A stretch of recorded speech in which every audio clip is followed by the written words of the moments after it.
নমস্কার। যুক্তি তর্ক সঙ্গে অর্কই আপনাদের স্বাগত। আপনাদের সঙ্গে আমি অর্কপ্রভ সরকার। এবার বিজেপির মিশন বেঙ্গল। খুব তাড়াতাড়ি বিজেপির নতুন রাজ্য কমিটির সদস্যদের নাম ঘোষণা করা হবে। যতদূর শোনা যাচ্ছে সংগঠনের একজন ছিলেন যাকে নিয়ে বিতর্কও হয়েছিল, সাংগঠনিকভাবে তিনি খুব প্রভাবশালী ছিলেন, তাকে হয়তো নতুন কমিটিতে রাখা হবে না, তাকে নির্বাচনে প্রতিদ্বন্দ্বিতা করতে বলা হবে, কোনো একটি নিরাপদ আসন তার জন্য বাছা হবে। দেখুন, আমি হঠাৎ করে বললাম কেন যে বিজেপির মিশন বেঙ্গল।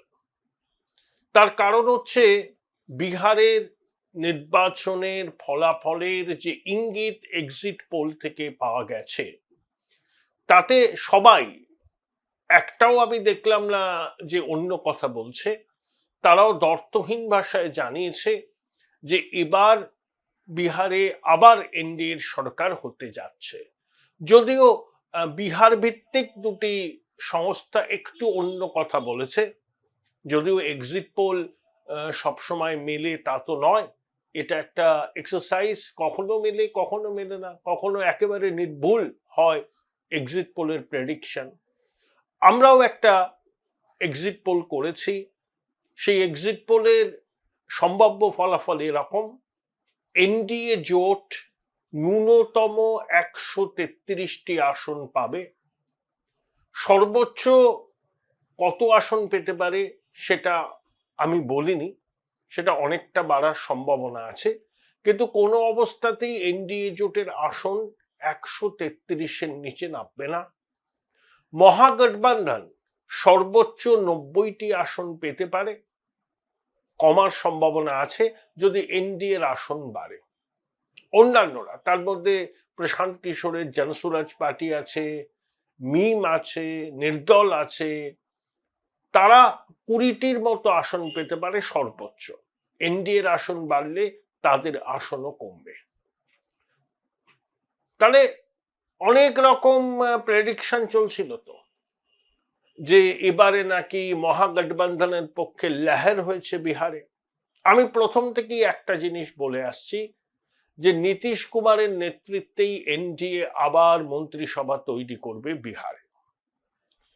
মাতৃশক্তি 71% তাদের গণতান্ত্রিক অধিকার প্রয়োগ করেছেন। অতীতে সব রেকর্ড ম্লান হয়ে গেছে।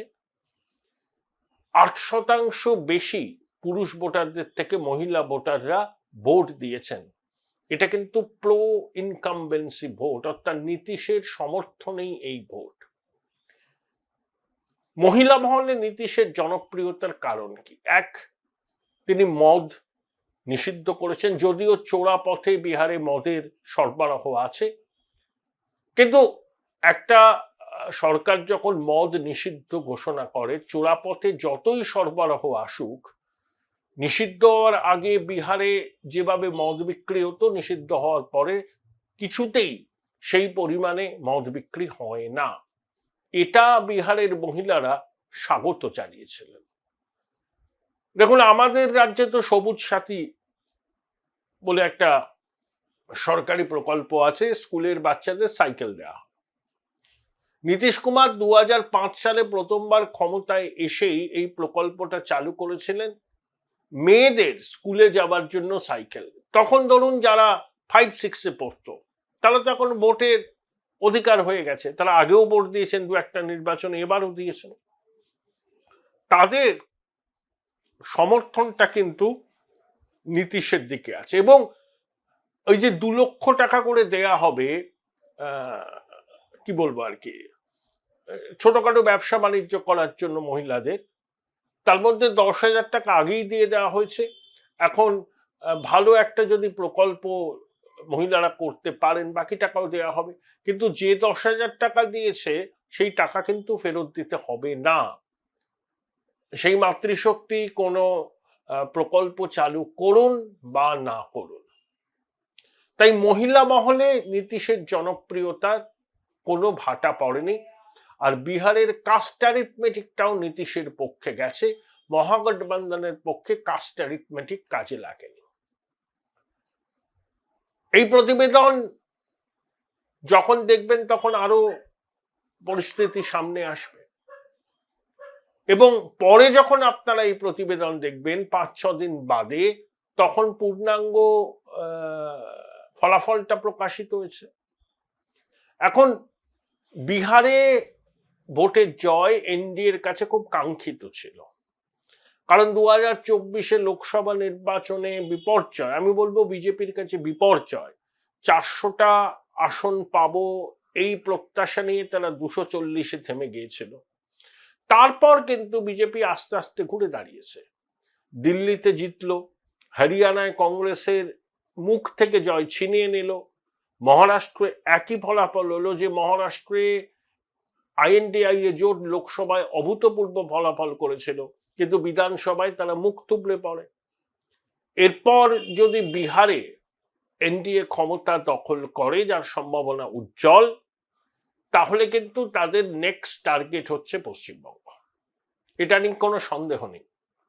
কারণ আসামে বিজেপি সরকার আছে, সেই সরকার আবার টিকিয়ে রাখা যাবে বলে বিজেপি শিবিরের খবর।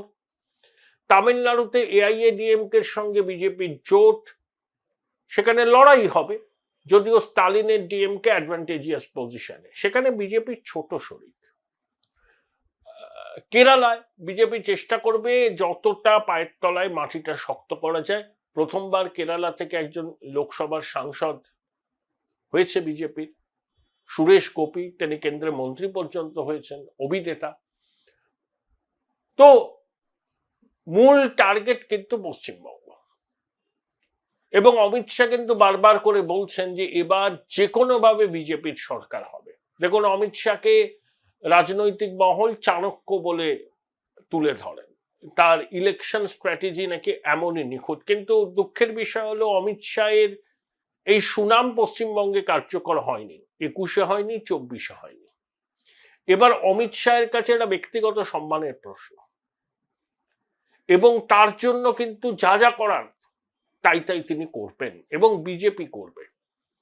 অনেকে বলছেন, বিজেপির মধ্যে থেকেও অভিজিৎ গাঙ্গুলির মতো কয়েকজন বলছেন যে কেন্দ্রীয় সরকার বা এজেন্সির উপর ভরসা কমে যাচ্ছে, কেন এজেন্সি ধীরে ইঁদুরদের গ্রেপ্তার করছে না। হোল্ড ইউর ব্রেথ,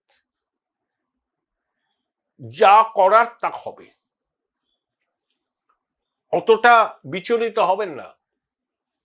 সবে তো কলির সন্ধে, নির্বাচন এখনো দেরি আছে। যা করণীয় সেটা করা হবে, তাড়াহুড়ো করে কিছু হবে না। অরবিন্দ কেজরিওয়াল যদি গ্রেপ্তার হতে পারেন, এই রাজ্যের প্রভাবশালীরাও গ্রেপ্তার এড়াতে পারবেন না।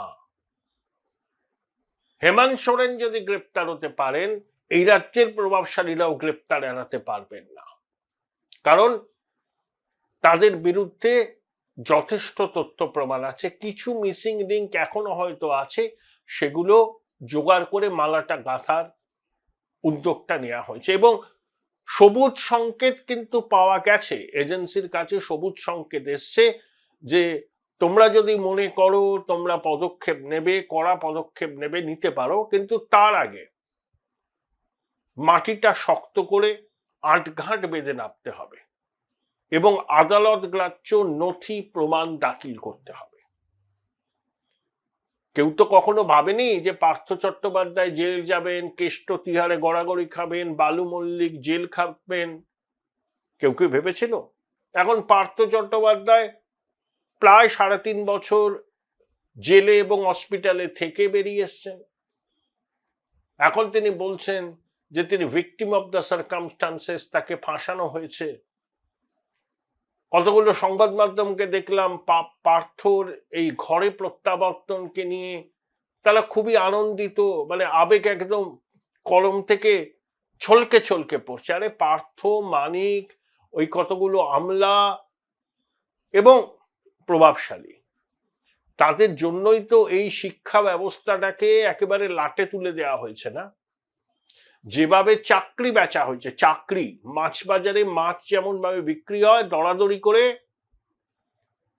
বর্ষার সময় ইলিশ মাছের কিলো নিয়ে অনেকে অনেক রকম দরাদরি করেছেন, বিভিন্ন বাজারে, মানিকতলা বাজারে একদম, উল্টোডাঙ্গায় একদম, গড়িয়াট মার্কেটে একদম, 19-20 তো আছেই, মানুষ দরাদরি করে কিনে, যেখানে চাকরিটাও ঠিক সেইভাবে দরাদরি করে বিক্রি হয়েছে।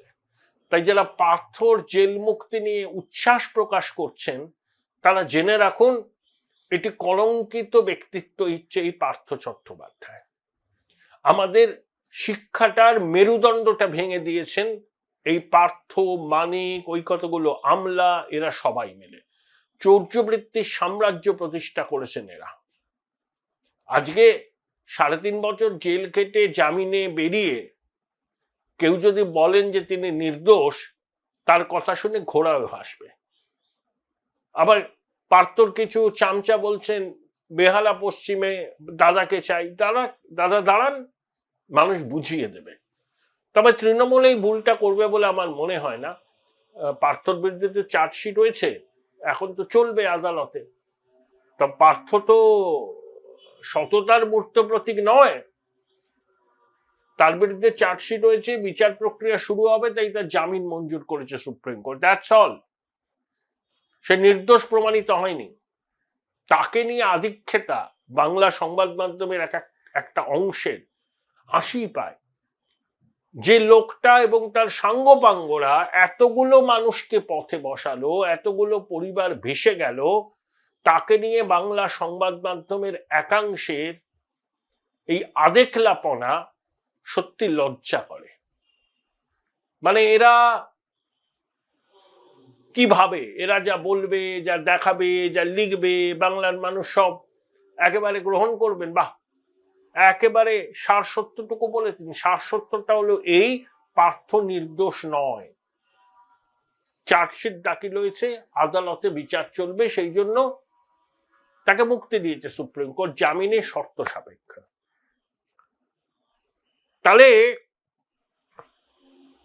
এই হচ্ছে বর্তমান পরিস্থিতি। দেখুন, এসআইআর এর বিরোধিতা করে রাজ্য গেছে সুপ্রিম কোর্টে, সেখানে কপিল সিব্বল কি বলছেন, এমন এমন জায়গা আছে সেখানে মোবাইলের 4G 5G নেটওয়ার্ক কাজ করে না, এখন উৎসবের মরশুম, এখন ধান কাটার মরশুম নাকি বললেন, ক্রিসমাস আসছে, এত তাড়াতাড়ি কিভাবে এসআইআর হবে, স্থগিত করা হোক। আচ্ছা, এসআইআর যদি স্থগিত হয় তাহলে ভোটও হবে না, আধখ্যাঁচড়া ভোটার তালিকা দিয়ে তো আর ভোট হতে পারে না।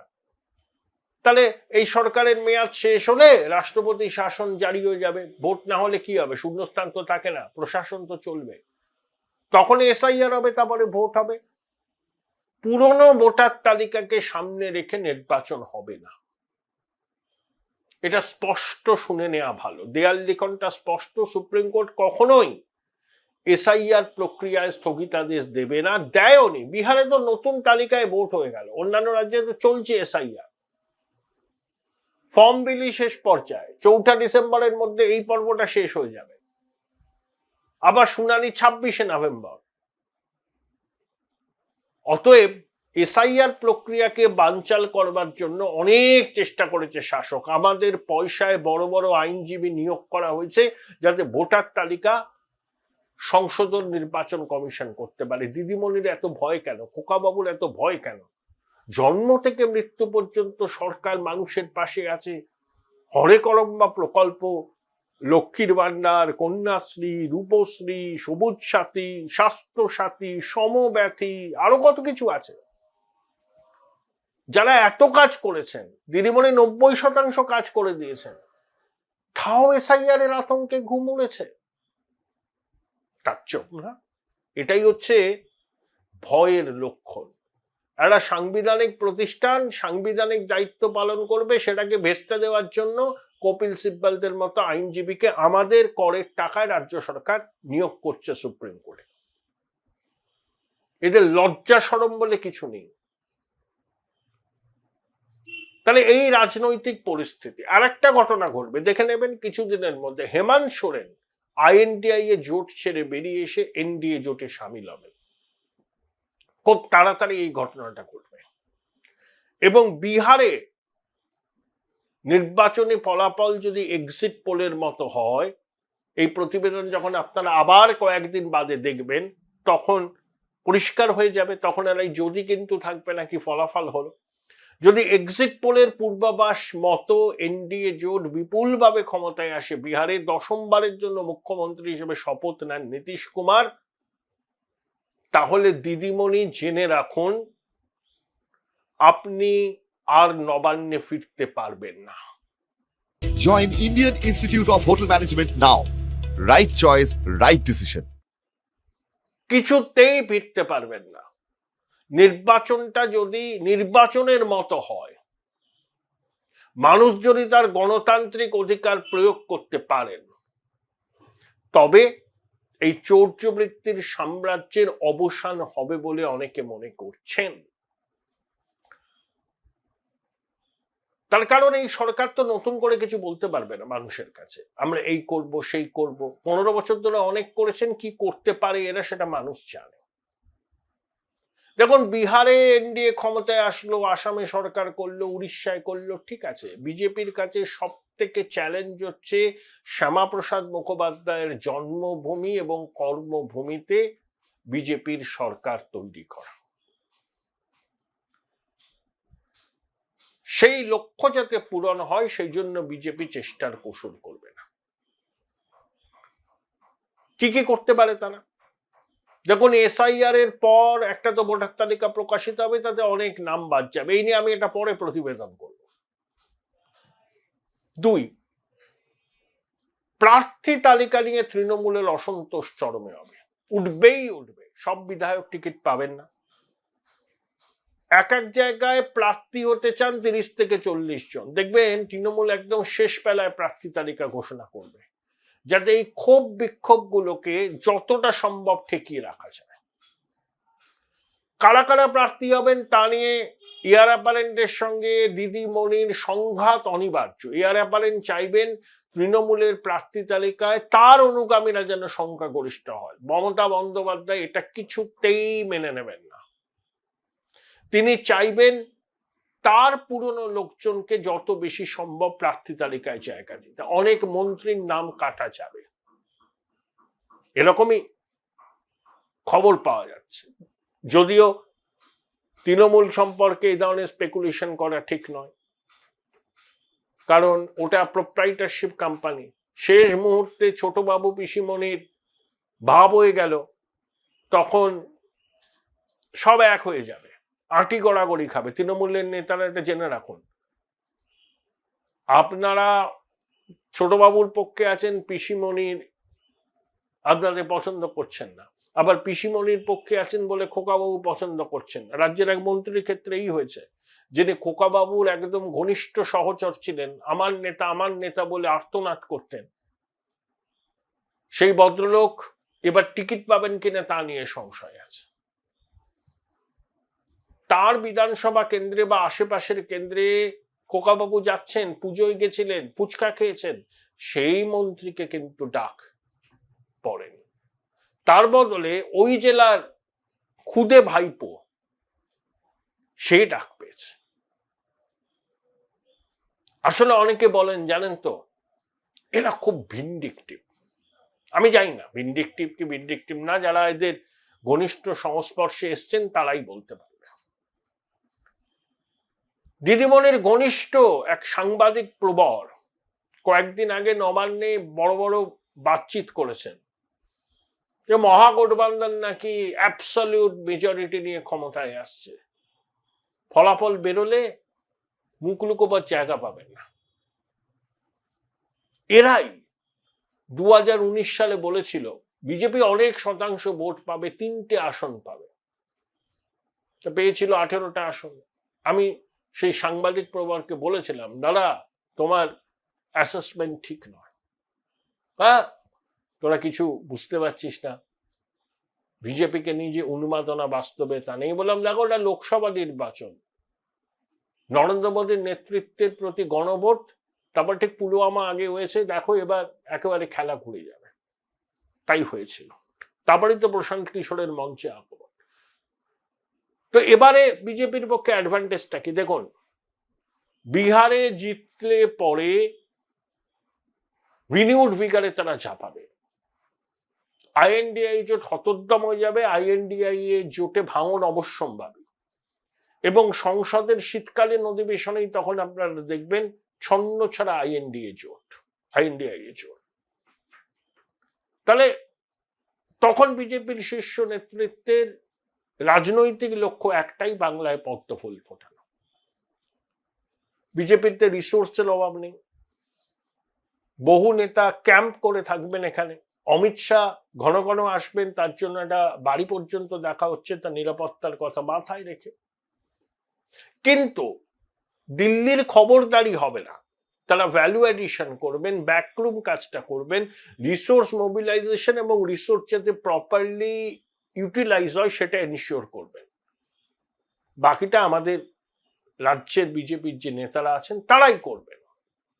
আর যে কোনো সর্বভারতীয় দলে এরকম পর্যবেক্ষক আসেন, কংগ্রেসও আসে, বিজেপিও আসে, এর মধ্যে কোনো রকম নতুনত্ব নেই। ধর্মেন্দ্র প্রধান উড়িষ্যার মানুষ, তিনি বিহারে ঘাঁটি গেড়ে পড়ে আছেন।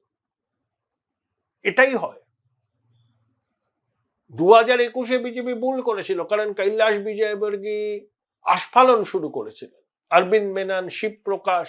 এবার কি আপনি দেখছেন ভূপেন্দ্র যাদব প্রতিদিন সাংবাদিকদের সঙ্গে কথা বলছেন যখন তিনি কলকাতায় আছেন?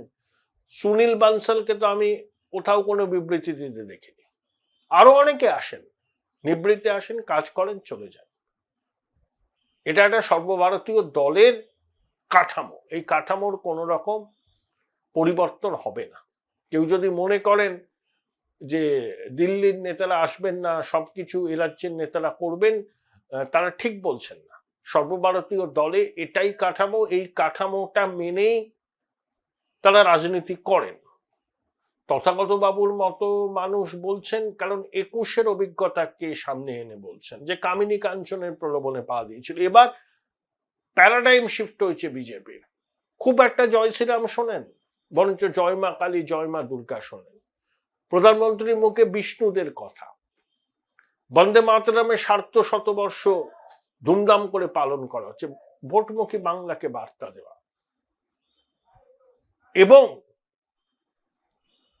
একটা ভিশন ডকুমেন্ট বাংলার জন্য বিজেপি তৈরি করছে, যাতে ক্ষমতায় আসলে 10 বছর তারা কি করবে, শিক্ষায়, স্বাস্থ্যে, শিল্পক্ষেত্রে, পরিকাঠামো। শুধু তৃণমূলের বিরুদ্ধে প্রচার করলে তো হবে না, পজিটিভ প্রচার করতে হবে যে ক্ষমতায় আসলে কি হবে, ডাবল ইঞ্জিন সরকার হলে কি হবে পশ্চিমবঙ্গে, কতটা উপকৃত হবেন বঙ্গবাসী। দেখুন, নীতিশ কুমারের ট্রাম্প কার্ড ছিল মহিলা ভোটার। মমতা বন্দ্যোপাধ্যায় কন্যাশ্রী, লক্ষ্মীর ভান্ডার চালু করে মহিলাদের মধ্যে একটা ভিত্তি ভালোভাবে তৈরি করেছেন, অনস্বীকার্য। লক্ষ্মীর ভান্ডারের সুবিধা বারবার তৃণমূল পাবেন, ওটা ডিসকাউন্টেড হয়ে গেছে। হয়তো ভোট অ্যান্ড অ্যাকাউন্ট বাজেটে লক্ষ্মীর ভান্ডারে বরাদ্দ বাড়বে, অনেকটাই বাড়বে। এটাকে মোকাবিলা করার জন্য বিজেপি নিয়ে আসবে অন্নপূর্ণা ভান্ডার, এবং প্রমিস করা থাকবে যে ক্ষমতায় আসলে প্রথম ক্যাবিনেট বৈঠকেই এই অন্নপূর্ণা ভান্ডারের সিদ্ধান্ত নেওয়া হবে। আর পশ্চিমবঙ্গের মানুষের একটা বড় অংশের মধ্যে পরিবর্তনের আকাঙ্ক্ষা, মানে যারা সাইলেন্ট মেজরিটি, তারাই তো সরকার ভাঙা গড়ার খেলায় থাকেন। রাজনৈতিক দলের একনিষ্ঠ সমর্থকরা কোনো সরকার তৈরিও করেন না, সরকার ভাঙেনও না। এই ভাঙা গড়াটা হয় সাইলেন্ট মেজরিটির মনোভাবের উপর। তাদের একটা বড় অংশ এবার পরিবর্তন চাইছেন, কারণ ওই কেন্দ্রীয় বঞ্চনার ভাঙা রেকর্ড শুনতে আর কেউ রাজি নয়। তাহলে বিজেপির পক্ষে পরিস্থিতি অনুকূল, হিন্দু ভোটের মেরুকরণ হয়েছে, আরো হবে। শুধুমাত্র মালদা উত্তরে 83% হিন্দু ভোটের মেরুকরণ হয়েছিল, খগেন মুর্মু যেখান থেকে জিতেছেন। এবার সারা বাংলায় কম বেশি 65% উপরে হিন্দু ভোটের মেরুকরণ হবে, মানে লোকসভার থেকে অন্তত 8 থেকে 9% বেশি। আর এসআইআর এর পর আশা করব 80% নির্ভুল হবে। তাতে দু দলের মধ্যে ভোটের ব্যবধানের যে ব্যবধানটা আছে সেটা কমে আসবে। তাই বিজেপির অপারেশন ওয়েস্ট বেঙ্গল বা মিশন ওয়েস্ট বেঙ্গল, তার মধ্যে অনেক উপাদান থাকবে, সাম দাম দণ্ড ভেদও থাকবে।